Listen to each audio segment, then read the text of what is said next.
السلام علیکم دوستو، اسلامی چینل انجینئر خرم علی پر خوش آمدید۔ آج کی تعلیم شروع کرنے سے پہلے میں اپنے تمام سامعین کا شکریہ ادا کرنا چاہتا ہوں جنہوں نے ہمارے چینل کو پسند کیا، بالخصوص پاکستان، بھارت، بنگلہ دیش، UAE، کویت اور کینیڈا کے سامعین کا جنہوں نے ہمارے چینل کو پسند کیا، اور ابھی تک اگر آپ نے ہمارے چینل کو سبسکرائب نہیں کیا تو آپ بھی سبسکرائب کیجئے اور مشہور اسلامی کتابیں اردو میں سنیں، دیکھیں، پڑھیں، ان پر عمل کریں اور ان کو پھیلائیں۔ آئیے آج کی تعلیم شروع کرتے ہیں۔ نحمدہ ونصلی علی رسولہ الکریم۔ حضور اقدس صلی اللہ علیہ وسلم کا ارشاد ہے کہ خود حق تعالی شانہ اور اس کے فرشتے سحری کھانے والوں پر رحمت نازل فرماتے ہیں۔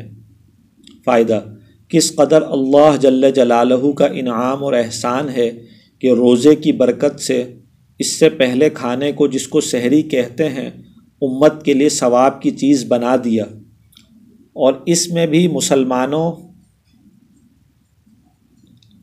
کو اجر دیا جاتا ہے۔ بہت سی احادیث میں سحر کھانے کی فضیلت اور اجر کا ذکر ہے۔ علامہ عینی رحمۃ اللہ علیہ نے 17 صحابہ سے اس کی فضیلت کی احادیث نقل کی ہیں اور اس کے مستحب ہونے پر اجماع نقل کیا ہے۔ بہت سے لوگ کاہلی کی وجہ سے اس فضیلت سے محروم رہ جاتے ہیں، اور بعض لوگ تراویح پڑھ کر کھانا کھا کر سو جاتے ہیں اور وہ اس کے ثواب سے محروم رہتے ہیں، اس لیے کہ لغت میں سحر اس کھانے کو کہتے ہیں جو صبح کے قریب کھایا جائے، جیسا کہ قاموس میں لکھا ہے۔ بعض نے کہا کہ آدھی رات سے اس کا وقت شروع ہو جاتا ہے۔ صاحب کشاف رحمۃ اللہ علیہ نے آخر کے چھٹے حصے کو بتلایا ہے، یعنی تمام رات کو 6 حصوں پر تقسیم کر کے آخر کا حصہ۔ مثلا اگر غروب آفتاب سے طلوع صبح صادق تک 12 گھنٹے ہوں تو آخر کے 2 گھنٹے سحر کا وقت ہے، اور ان میں بھی تاخیر اولیٰ ہے، بشرط یہ کہ اتنی تاخیر نہ ہو کہ روزے میں شک ہونے لگے۔ سحر کی فضیلت بہت سی احادیث میں آئی ہے۔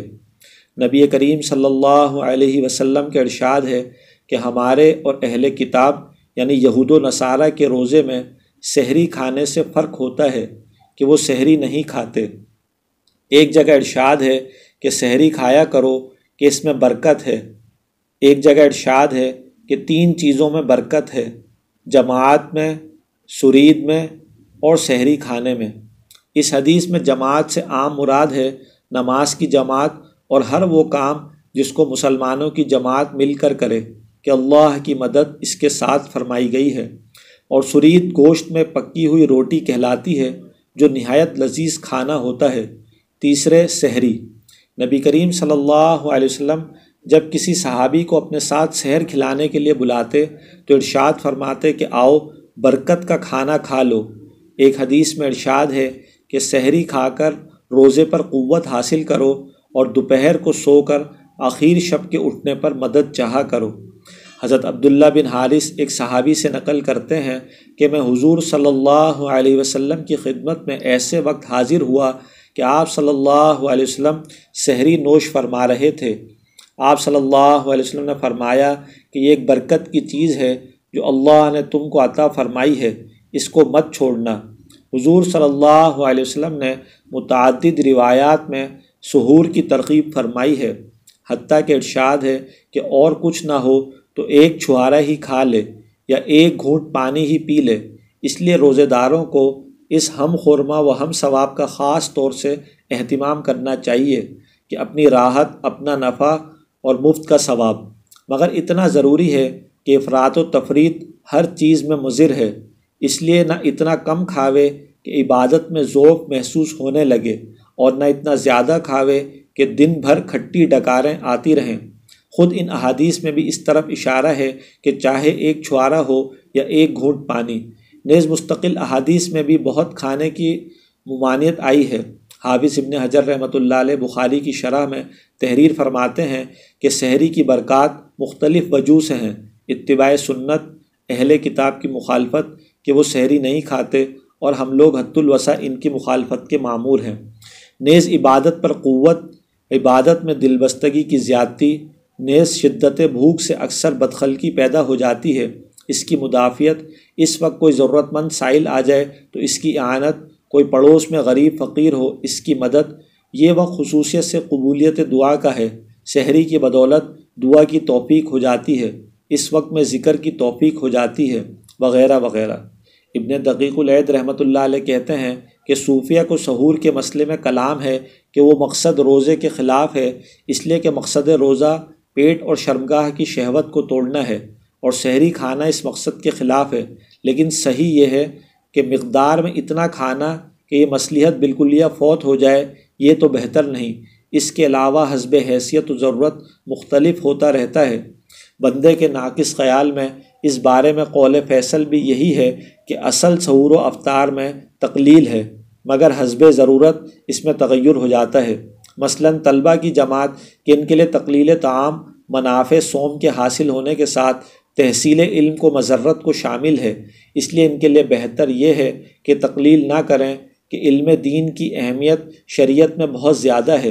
اسی طرح ذاکرین کی جماعت علی ھذا دوسری جماعتیں جو تقلیل طعام کی وجہ سے کسی دینی کام میں اہمیت کے ساتھ مشغول نہ ہو سکیں۔ نبی اکرم صلی اللہ علیہ وسلم نے ایک مرتبہ جہاد کو تشریف لے جاتے ہوئے اعلان فرما دیا کہ سفر میں روزہ نیکی نہیں، حالانکہ رمضان المبارک کا روزہ تھا، مگر اس جگہ جہاد کا تقابل آ پڑا تھا۔ البتہ جس جگہ کسی ایسے دینی کام میں جو روزے سے زیادہ اہم ہو ضعف اور کسل پیدا نہ ہو تو وہاں تقلیل طعام ہی مناسب ہے۔